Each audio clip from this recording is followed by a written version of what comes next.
Hey guys, and welcome to another brand new video. In this video, we have some pretty big drama and some pretty big skepticisms when it comes to the PlayStation 5 Pro, and some people getting really worried about what's going to happen with the PlayStation 5 Pro, how much support future games are going to get, and a lot of people also kind of questioning in the background what happens if PlayStation decides or just does not have enough support to go keep their console ongoing. Now, I do want to say the PlayStation 5 Pro will most likely get a few million sales. It overall has a lot of support already, actually more than most people were expecting, and I would still probably say this is going to be a valid critique because people are highlighting this on social media, on articles, etc. But I do think, hopefully, ideally, there will be a lot more support for it over time, and it's not going to be a PlayStation VR 2 situation. If you guys don't know, the PlayStation VR 2 basically has had very minimal third-party support. PlayStation studios themselves have actually laid off a lot of studios too, and we don't really necessarily know any big major like first-party and AAA VR games coming out for the PlayStation VR 2, which is a very expensive price point. So right now, people are using that as a big critique, saying if they would easily go and drop up one big, demographic and accessory that's very expensive, what's going to happen in the future if they don't want to keep supporting the PlayStation 5 Pro, if they can't get third parties to support it, and of course as well the fact that one of the most recent PS5 first party titles technically is also not really supported on the PS5 Pro, and people are getting a little bit worried on it. Now, I do want to go and say, as I mentioned,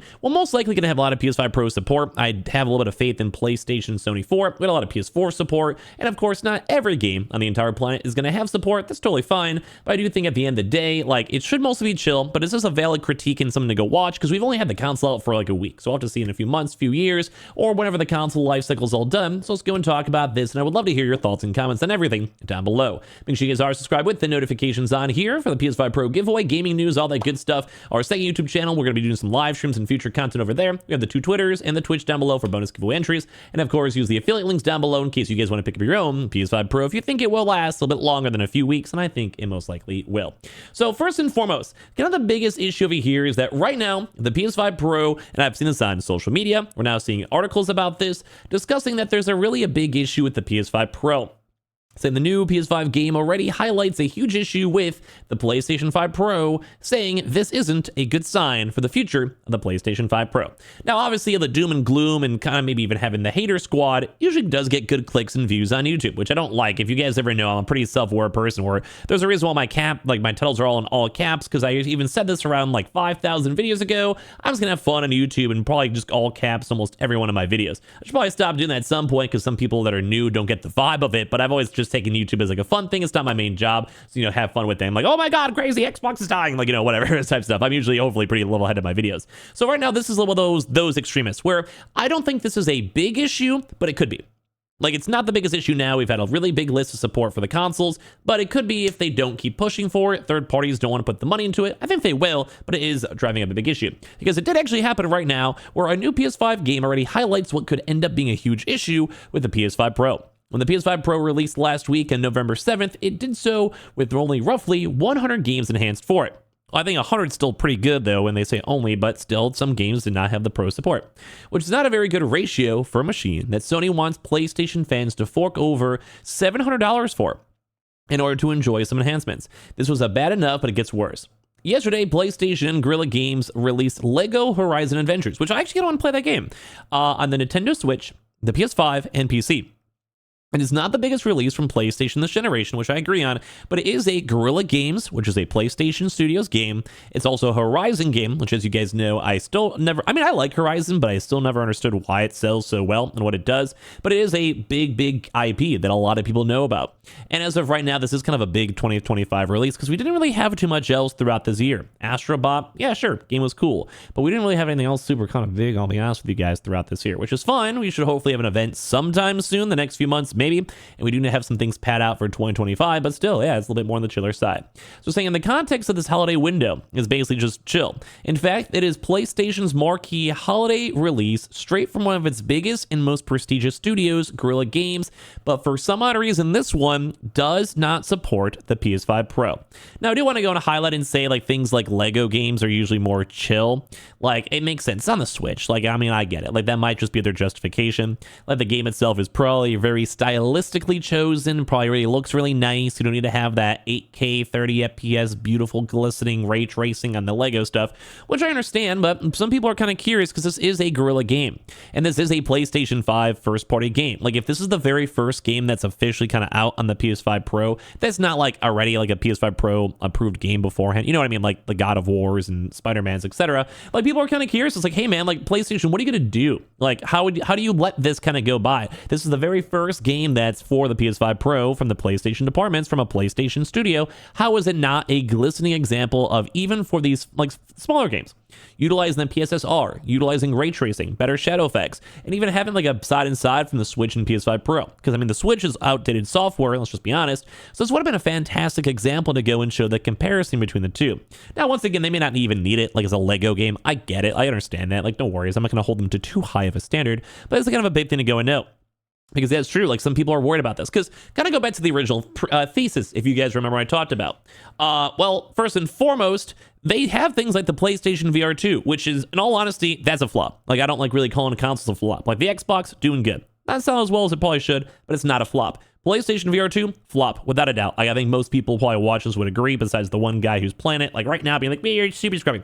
Like, bro, I think it's a flop. And that was a valid critique. A lot of people were concerned about the future of the PlayStation VR 2 because they don't have like any major game coming. Like, literally nothing. Like, I literally, right now, there probably is a few. I've done a few of those, like, state of play. So, like, there's stuff cooking, don't get me wrong. It's not fully dead.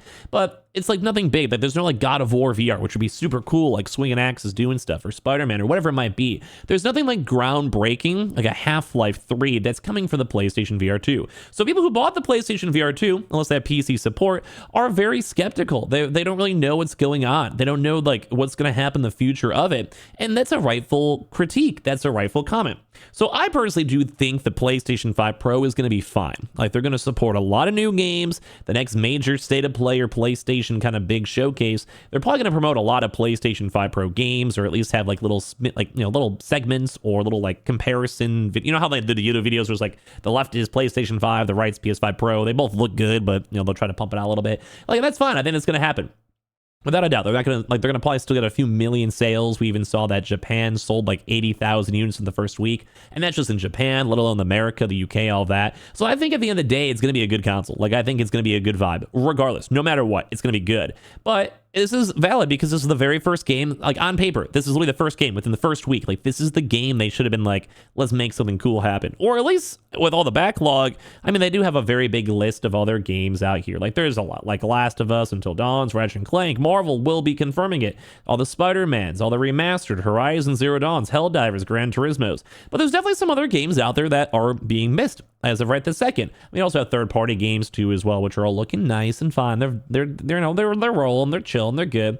But like, we kind of were expecting a little bit more. I mean, still, they're going to add more over time, I'm sure. Like, throughout the next few months, more of these third parties will get it. You have to dedicate manpower and all this stuff. But yeah, like I said, a lot of people are kind of rough on it too as well. They're saying, like, it's not maybe, this is like them kind of critiquing it. They're like, it's not the biggest deal, not the most immediate issue. And I do agree, but they're kind of like doomsaying. Like, once again, I think the PS5 Pro is going to have a lot of support. It's going to be a well-made console. It's going to be an enjoyable experience. I think we're going to like this shit a lot. It's going to be good. So I don't like, it's not going to be too doomsday. Like, I think it'll be fine. Like, I'm happy with mine. I think future ones will be good. It's not a big deal. Like, it's a good vibe. But at the end of the day, it is a valid critique. And we have to more so watch the market. Because if all the future games, no matter what, are going to have PS5 Pro access, that's a win. I'm happy. We're chilling. Like, I think most people would be. But if for some odd reason sometimes games kind of slip through the cracks, or having random games like an Assassin's Creed game, for some odd reason having a PS5 Pro optimization, no ray tracing, no PSSR, that could lead to issues long term. Because if you're getting the same pretty much game experience, besides like the slightly better GPU, CPU, etc., then like at that point, what's the point? You know, like a lot of people are gonna be just sitting there thinking like, well, now what? Like, what are we supposed to go and do?